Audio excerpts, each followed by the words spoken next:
Welcome to the Working Moms Redefined podcast, where we empower working moms to feel mom guilt less, raise great kids, and thrive in our careers. Today, it is a solo episode where we join together as we discuss mom guilt as it affects each and every one of us. Hi, my name is Denise Talkett, host of the Working Moms Redefined podcast. And again, it is my absolute pleasure to get to spend time with you today as we really dissect the feelings of mom guilt while validating our thoughts and empowering ourselves to realize that it's okay to feel this way. Yet let's work together to feel it less. There are a multitude of pressures facing working moms. You and I both know that. You don't need me to tell you that. While what's affecting you might be different than what is affecting me, and the story that we tell ourselves could be significantly different. I like to think of myself as a positive person, yet I am still the hardest on myself than I would like to be. We'll talk about self-talk later and the power that is what we tell ourselves. And although I'm a business coach and I know that, it's still hard. So I tell you all of that to say you are not alone. Perception is reality, and oftentimes the perception that we create is not always truth. And so we are in this together. You and I are working through mom guilt just as much as the person next to us, and it might be on a different level. One thing that is very important to me is continuing education. And so I'm going to share a story now that recently happened, honestly. It was in December of 2024 when I went on a continuing ed trip. At the beginning of the year, I made it one of my goals to attend a conference for leadership, right? To improve myself and learn more because knowledge is power. And you know me well enough to know that we planned this way in advance because I not only need to block time off on my calendar, but I like to have things to look forward to. So I want to say in June, we booked this December trip to Phoenix, Arizona, a trip that, as many of you know, is monumental in the creation of this business. And I found this conference that incorporated both coaching and marketing. And so we also have an advertising business in addition to Denise Talkett Leadership and what is now the Working Moms Redefined podcast. So it was a perfect fit. Booked in June for a December date. Now, I already don't love being gone from the kids, especially around the holidays. It's a full time. You know that, whether it's things that you want to do in your own home, requirements at work that are necessary. And then, of course, if the kids are school aged, you have all of the dynamics of what happens when a school puts on parties and you want to be present, myself included. And I don't know about you, I use the kids' elementary Christmas concert, music, singing as a way to really get in the holiday spirit. I booked this trip in June, remember? Nothing was on a schedule at that point because not everyone schedules 6 months in advance, Denise. I understand that. Yet in November of last year, of 2024, our school announced that the Christmas concert would be on the very first day of said conference. Insert groan of frustration here, right? I remember the feeling of my heart and chest tightening because, of course, they scheduled it the first day of the conference. Why wouldn't they? They, being the school, don't take my calendar into consideration. Obviously, I'm being facetious. They shouldn't, right? Yet, I wasn't going to get to be there. I wasn't going to be at the Christmas concert. I already paid for this trip. It was something I wanted to do. I wanted to learn. I knew it would be so beneficial. Yet the pull of mom guilt is present, right? We know what that feels like to want to be somewhere else while also being where we are. So I'll be honest, I looked into what it might take to adjust my flight to show up for that Christmas concert. That wasn't going to work, and I am so very glad I did not miss that first day of the conference now. But you don't know that, right? Hindsight is 2020. I didn't know how I was going to tell the kids. Oh my gosh, mommy's going to miss your Christmas concert. They didn't react the way that one, I probably wanted them to, or that I expected them to. They understood. I presented it nicely, and they said, okay, mom. What? Now, there have probably been some unset expectations in my mind, and I expected them to be sad and disappointed. They weren't, which was a blessing because then maybe I felt mom guilt a little less. I did not think of that in that conference room on the first day of this in December. I was not thinking about they're okay. It's going to be fine when I was sitting in the hotel bed eating a piece of cheesecake, crying. I was sitting in my feelings, and that's okay. The feelings of mom guilt. I chose me over them that day, and I couldn't let it go. Yet, we know the importance of investing into ourselves and filling that cup that so many of us tell that in order to pour into these kids and our families, we need to make sure our cup is full. Yet, when my cup was being filled, even in that moment, I wanted my cup to be poured elsewhere. It's hard to describe what mom guilt feels like. That's how I describe it in that scenario. Cheesecake fixes a lot of things, but in that moment, it did not dry my tears. Yet, isn't that normal? When we know what to say to ourselves to talk ourselves out of it, right? We can tell ourselves that we're choosing us, that we are showing ourselves what it looks like to prioritize our needs, our health, our mental capacity. Yet, we know the importance of spending time with kids. We want to grow as business people and women specifically to make time for ourselves, but it's hard to believe it. You and I both know that our most important role is being that of a mom. And specifically, as I think back to that moment, it was I wanted to be cheering in that Christmas concert crowd, clapping as loud as I possibly could when these kids sang their songs so well. Hudson rocked Frosty the Snowman. And you bet many a times they practiced in front of me. And to be honest, they did their own personal Christmas concert for yours truly. And as I think back, I got all of these special moments. It just wasn't in the moment that I thought I needed. I wanted all of these wonderful things for them and for me, but yet I could not detach the guilt that followed.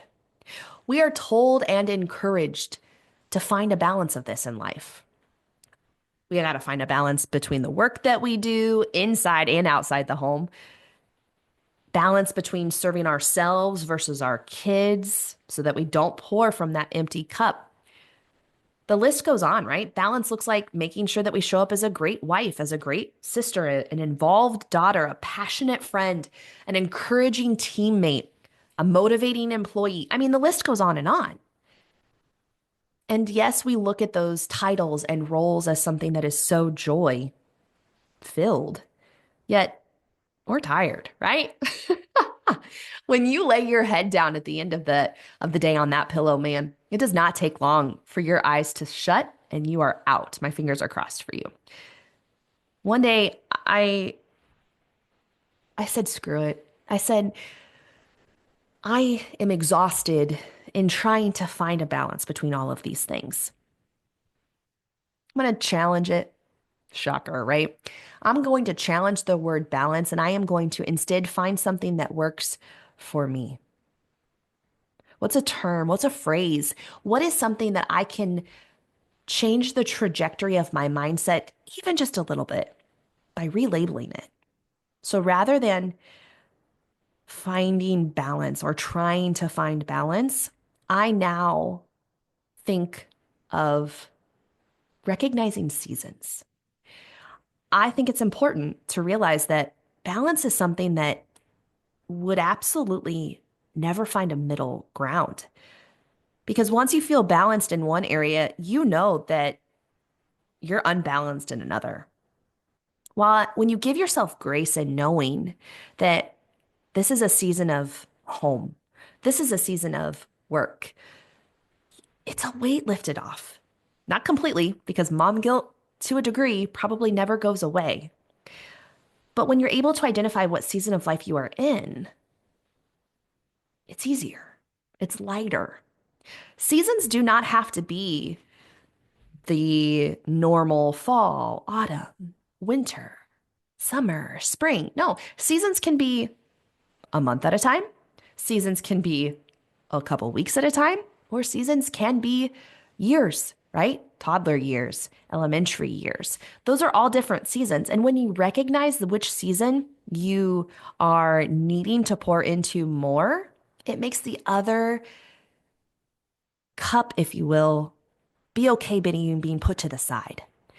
In summer, I really want the kids to feel like they are the most important. I take Fridays for them because let's be honest, as business owners and high level achievers like you never really truly stop thinking or acting on work. But my focus is I want to be where my feet are. And so in the summer, those 3 months, I really am heavier on the mom role that I wear versus the business owner coach role. Now, there are some weeks in that summer that are a very stressful season. Maybe it's the transition of summer baseball to softball. Maybe it's attitudes, the terrible twos. That season is dot, dot, dot, right? Some seasons are heavier in motherhood than work. Around the holidays, I would assume that those are, much like for me, heavier for you in the I want to show up for the kids. Newborns, those sleepless nights, those seasons may only take, I don't know, 8, 10 weeks. Not if you're Hudson. That kid didn't sleep till it was 6 months. You know what? I rephrase that. He still gets up 2 or 3 times a night. See, years. It could be a season of 2 weeks of trying to figure out why your child does not like broccoli. But when you realize that sometimes the season can go day by day as well, you are giving yourself a gift and realizing when and how to show up in those seasons is different each and every day. You're not trying to attain something like balance that doesn't really exist because when are you ever going to have those two things equal? Nor do you want them equal. For me, I always would want the motherhood side to be a little bit higher than the work. Yet that does not happen all of the time. So rather than try to make that an equal, in the hours in which I get to spend with them after school right now, those are heavy mom. When they go to bed, and if I have just a teeny tiny little bit more work to do, that's work. And then I show up as a wife. And then I show up for me by going to sleep because let's be honest, right? It's a dynamic that we all have to navigate, but we're navigating this together. And I encourage you to think about what does this current season of life look like for you? Are you heavier work because the kids are older? Are you heavier in mom because the kids need you for every moment? Or maybe your day is split. Identifying the season and that it can change often is so much easier than striving for something that does not exist, which ultimately will help you feel like you're showing up good enough, right? We often, no, I shouldn't say we, I often find myself questioning because maybe that's not you. But if it is you, please know you're not alone. I find myself questioning whether or not I'm showing up good enough for them. They're not always at the age that they can tell you, yes, mom, that fills my cup, right? Also, if your child is under the age of 6 and says that, well done. But asking them questions to find out sometimes external validation isn't necessarily a bad thing, but also don't place too much blame and guilt on them telling you if it's good enough, because I want you to know that what you are doing is good enough. And if you're striving for perfection, stop. If you needed permission for someone to tell you that you will never be perfect and that's okay, use this. Use this as your reason. Because perfection isn't real. I used to strive for perfection because perfection to me meant excellence. They can be different things. Excellence is something I would rather strive for from time to time rather than perfection. And I've taken it to the nth degree, because if we strive for something that doesn't exist and then in turn we would never reach it, we would feel as if we didn't achieve it. And being an Enneagram 3 achiever, I like to feel the sense of accomplishment. I even tried to reframe my verbiage. When your child brings something to you and you want to share how proud of them you are, and you were like, it's perfect, right? If they were to happen to vacuum and they got the mess that you actually asked them to get the vacuum out for, you'd be like, that's perfect, great job. But when you say things like that, then they expect perfection. And when you don't say, oh, that was perfect, they might assume it to not be good enough. While I encourage you to consider what you're telling your kids, I extend that for you to challenge yourself. Perfection does not exist. What expectations do you want to put on yourself? Are there certain expectations each and every day that you know, no matter what, you want to get that done? Let's apply it to the home life right now. I think about what makes me feel success or good enough at the end of the day. At home, before I go to bed, I want to make sure those dishes are done. Now, if you're my sister, she views doing the dishes as a calming and peaceful activity. Another example as to how her and I are very different. For me, perfection is placing the dishes in the dishwasher and pushing the button to start it. That to me is good enough. Shoes don't have to be put away every day. However, I would appreciate if they were them.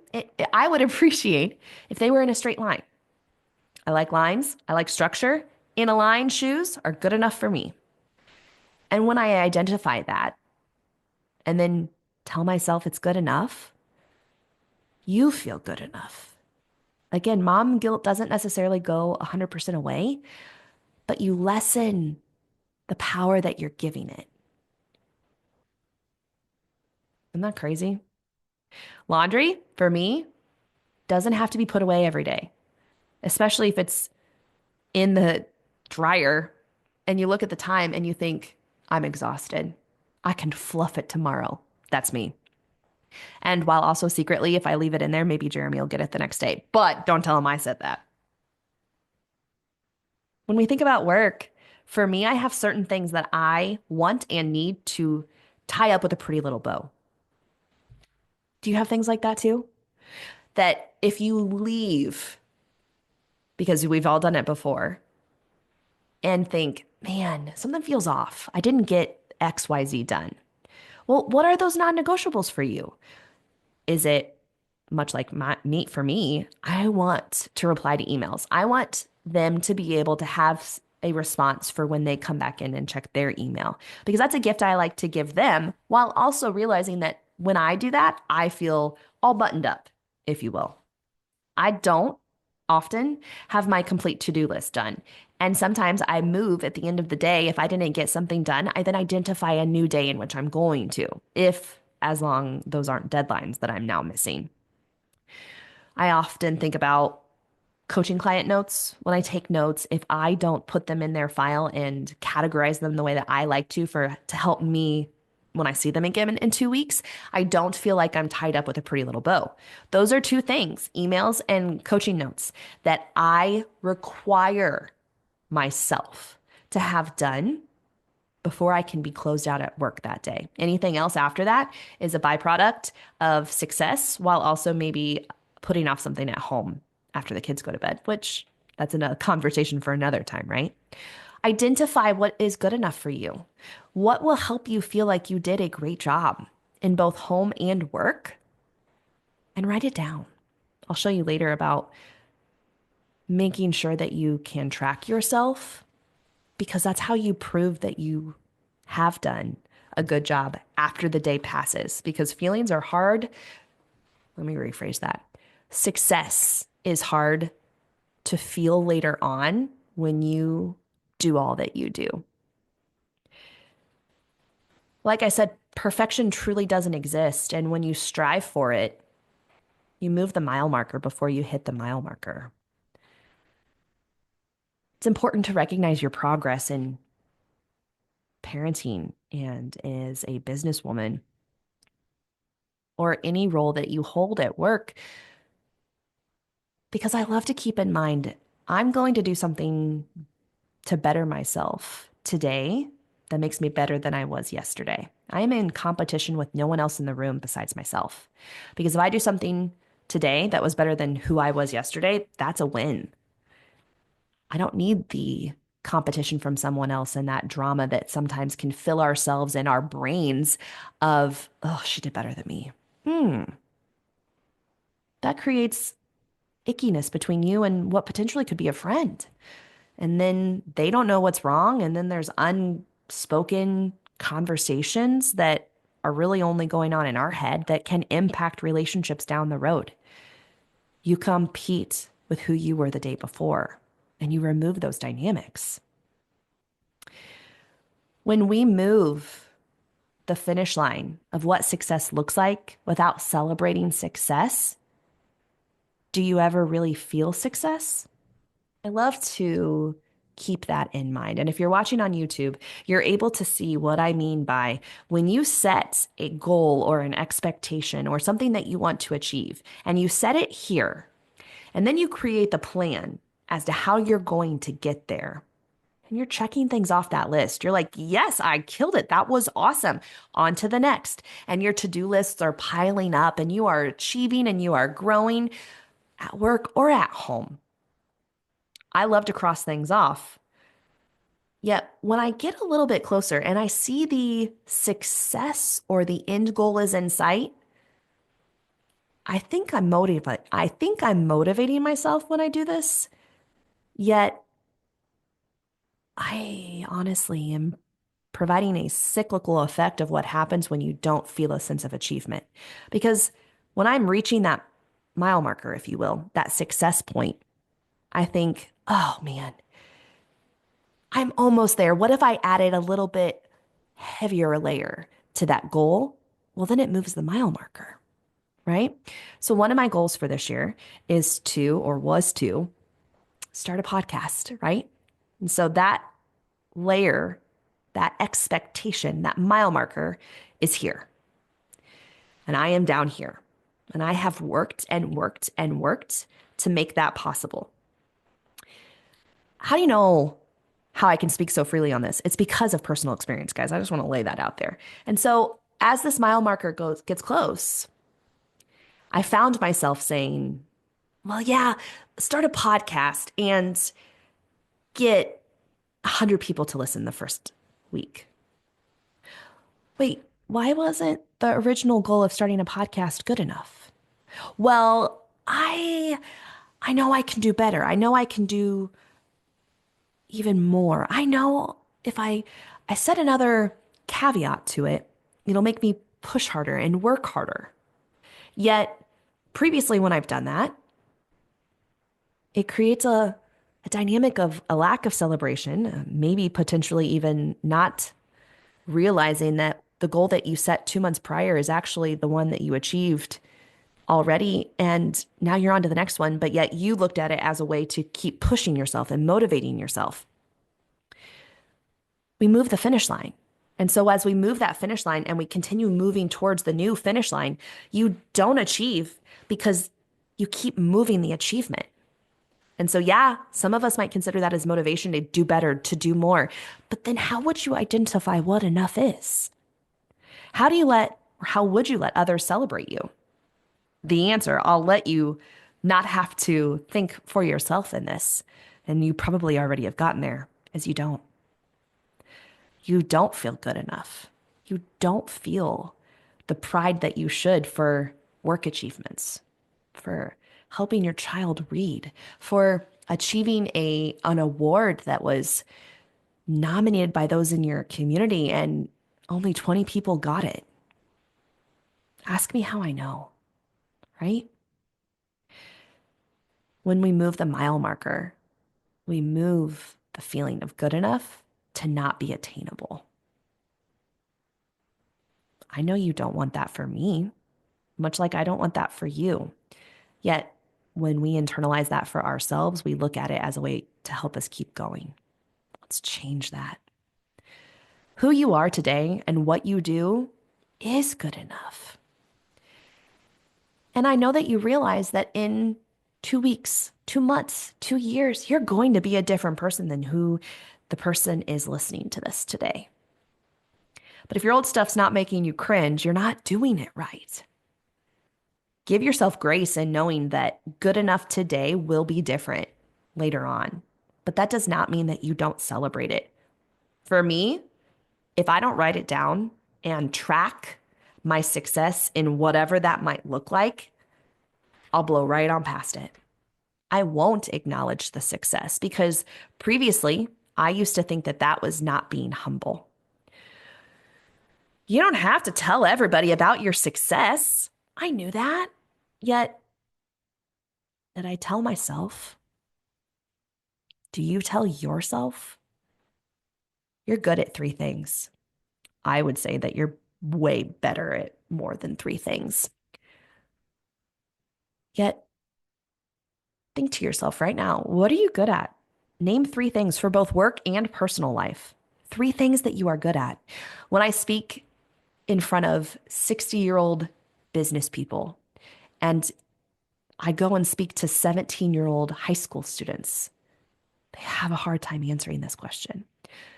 Not too long ago, I did that in the same day. The business people in the afternoon and the high school students in the morning. And I asked them, I said, name three things that you are good at. I was surprised in the sense of they couldn't get all three. I was so proud of the fact that they could get two pretty fairly quickly. But one, they were they were hesitant to share in front of others, which shows a multitude of things, right? And two, the third one was hard. It took them longer to tell themselves three things that they're good at.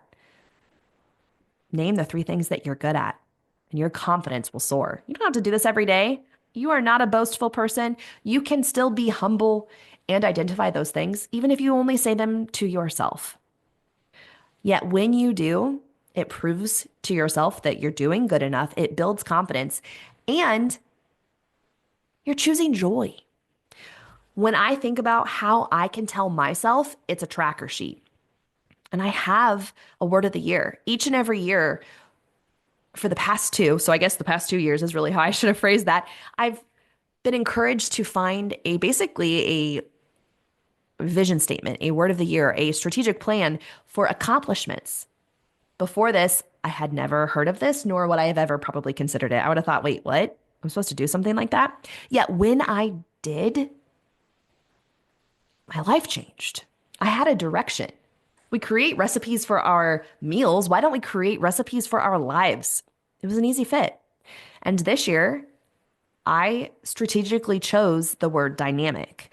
Not only do I want to notice my dynamics in my life a little bit more to give myself a sense of satisfaction, I also want to make sure that other people can feel how dynamic they are and leaning in and teaching that and helping you realize that you're able to show up at both home and work well.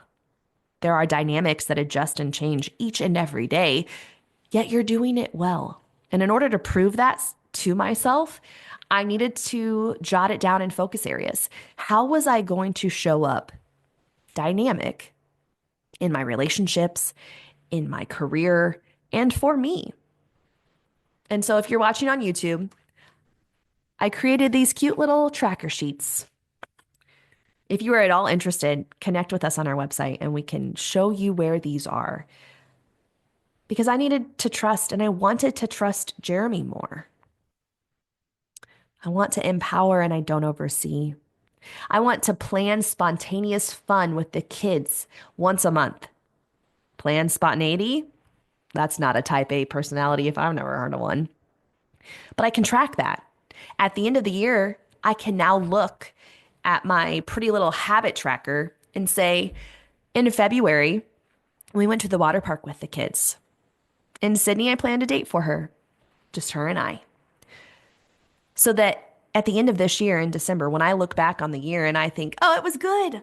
I was a great mom. I was a good business owner. I did a lot of great things. I can now look back and reflect on the success that the year held in so specific ways. I'm building a good enough mentality by helping December me today. What does that look like for you? I need to be able to write down what I am doing so I can measure success later. If I want to be able to make the statement be true that I am dynamic, I want to be able to ask how and provide answers. For me, that's writing it down. That's tracking. That's getting specific as to answering the question, how? Maybe that looks the same for you too. Coupled with setting priorities. When you set your priorities, it's easier to decide how you want to show up a certain way in the year. What truly matters to you and your family? I would assume you probably have work goals. Great. Copy and paste those. Those aren't probably going to change until next year at this time. Yet, what about for your family? When I asked Sydney and Hudson and Jeremy this around the dinner table, Sydney said, game night. I want family game night. Family game night is fabulous. Watch me win, right? Competition builds a lot of great things. What does that look like for you?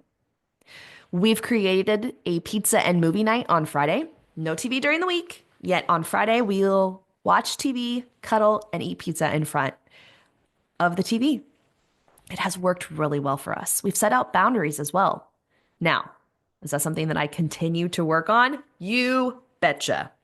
I also feel like that's such a buzzword of you got to set better boundaries. Yeah, great. Tell me how. Saying no doesn't have to be one. I think sometimes everybody says, well, you got to say no more. That is not something I am good at yet. I will continually improve. But what do boundaries look like for you? For me, I needed to place people, friends on a circle. I put myself in the middle. And remember, you are who you surround yourself with. How many? 5. The 5 people that you surround yourself with are who influence you the most and who you get to influence. Are those people, as you're now thinking in your head, oh, who is that for me? Are those people good for you? First question. And second, are you showing up for them the way that you want to? Then place your boundaries. If you are showing up for somebody who might be in your second layer, we need to choose to not maybe communicate or interact with them as much because we need to allocate our time towards our kids. If your kids were on the second, move them to the first because now this is a wish for you and you can do it. When defining good enough specifically, management of time is significant for me. I have time blocked on the Google Cal now so that previously I would leave a night blank. That meant to me that it was whatever the family wanted. Yet, John Maxwell encourages you to reflect back in December of every year to what you did, what filled your calendar. Well, if I was going to look back at the end of the year and look back at 2025, for instance, and I knew it was blank because our family time was there, but what if I designated it as family time? I then managed my time to make sure I was home at a certain time each day. And I will prove to myself in the coming months that I scheduled time with family. I scheduled dates with the kids because relationships are key for me. And if I can look back and say that my calendar was filled with relationships, I'll feel good enough. I'll feel like I did a good enough job for not only the kids, but for me. When we talk about filling your cup, it doesn't have to mean with massages or pedicures or facials, because let's be honest, that gets expensive. For me, filling my cup is proving to myself that I'm doing what I said I was going to do and or doing what I want to do.